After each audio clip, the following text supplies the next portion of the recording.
Hello, everybody, and a very happy 6th of December to you all.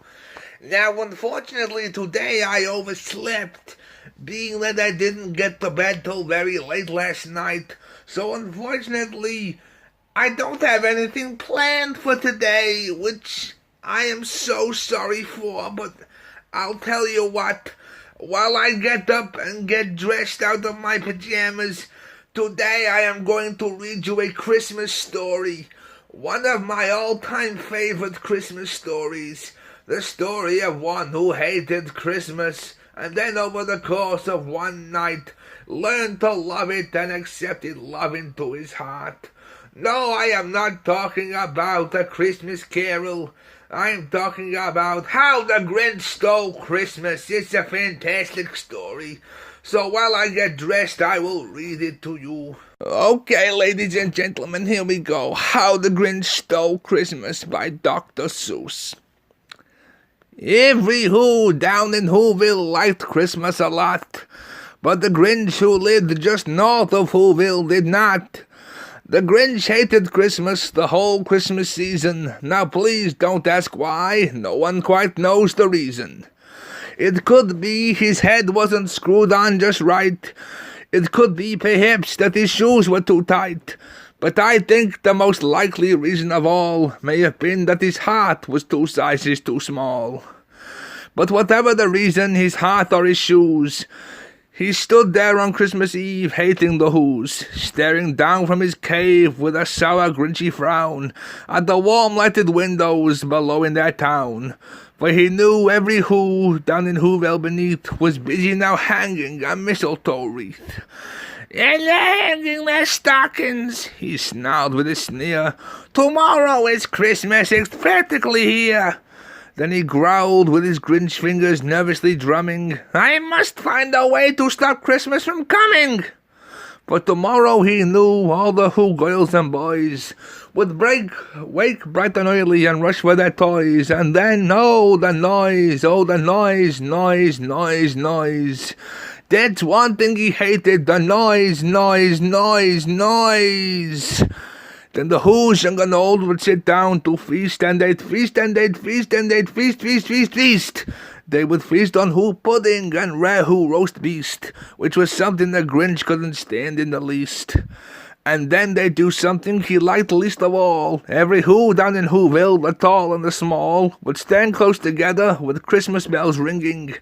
They'd stand hand in hand, and those Who's would start singing. They'd sing, and they'd sing, and they'd sing, sing, sing, sing. And the more the Grinch thought of this whole Christmas sing, the more the Grinch thought, I must start the whole thing. Why, for 53 years I put up with it now. I must stop this Christmas from coming. But how?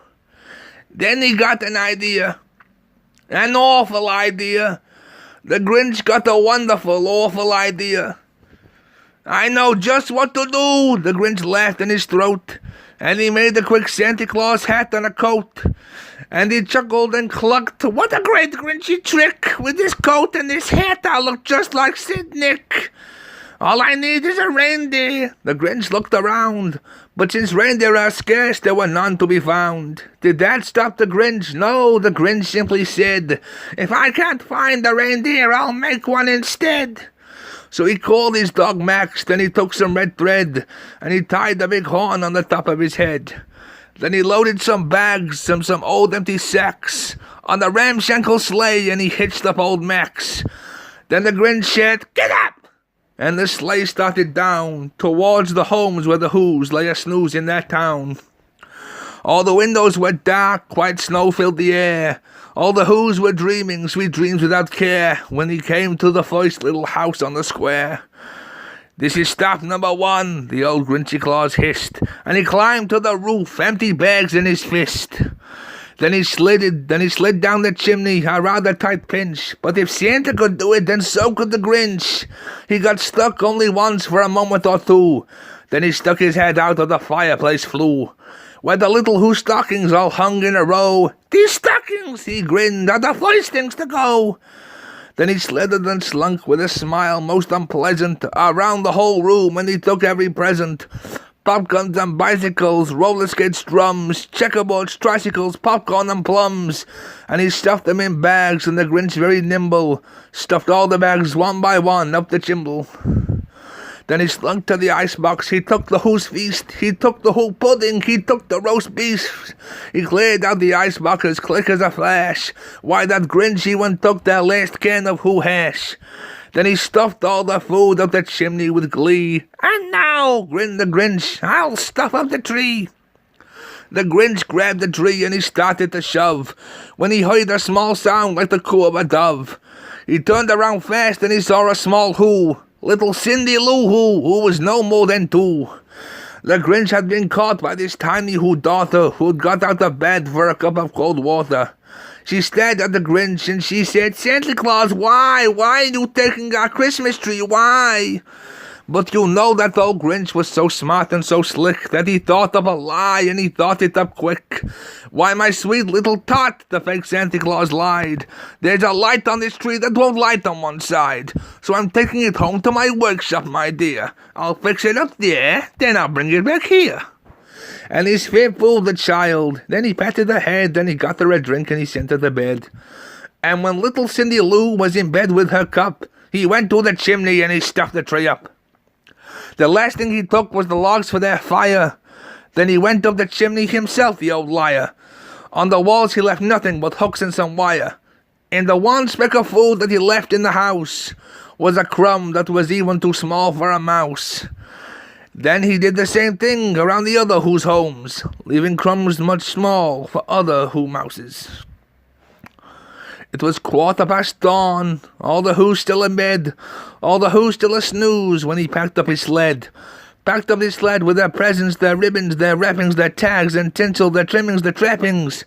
3,000 feet up the side of Mount Crumpet, he rode with his load to the tip-top to dump it. Pooh-pooh to those Who's with a grinchiously humming. They're finding out now no Christmas is coming. They're just waking up and I know what they'll do. Their mouths will hang open for a minute or two. Then all those Who's down in Whoville will cry, boo-hoo! That's a noise, grinned the Grinch, I simply must hear. And he paused, and the Grinch put his hand to his ear. And he did hear a sound rising over the snow. It started in low, then it started to grow. But the sound wasn't sad. The sound sounded merry. It couldn't be so, but it was merry, very. He stared down at Whoville, the Grinch popped his eyes. Then he shook when he saw a shocking surprise. Every Who down in Whoville, the tall and the small, was singing without any presents at all. He hadn't stopped Christmas from coming, it came. Somehow or other it came just the same. And the Grinch, with his Grinch feet ice cold in the snow, stood puzzling and puzzling. How could it be so? It came without ribbons, it came without tags, it came without packages, boxes, or bags. And he puzzled 3 hours till his puzzler was sore. Then the Grinch thought of something he hadn't before. Maybe Christmas, he thought, doesn't come from the store. Maybe Christmas perhaps means a little bit more. And what happens then? Well, in Whoville they say that the Grinch's small heart grew 3 sizes that day. And the minute his heart didn't feel quite so tight, he whizzed with his load to the bright morning light, and he brought back the toys and the food for the feast, and he himself, the Grinch, carved the roast beast. Oh, wasn't that a fantastic story? I especially love the part about his dog getting the horn on his head. I think it's so adorable. Even in the movie with Jim Carrey, it's adorable when he puts the little horn on his dog's head. Oh, it's fantastic. Anyway, I really hope you enjoyed my reading, and I hope you enjoyed the story, and I hope you're enjoying these videos that I am making for you, because I am enjoying making them. Sometimes when I wake up in the morning, it's a little hard to get myself out of bed and make these for you, but it's all worthwhile in the end. So please show your support by like, comment, or subscribe to this channel. It would mean the whole world to myself and to my friend Dominic. So please guys, like, comment, subscribe, keep watching, and as always, happy December and much love to you all. Bye!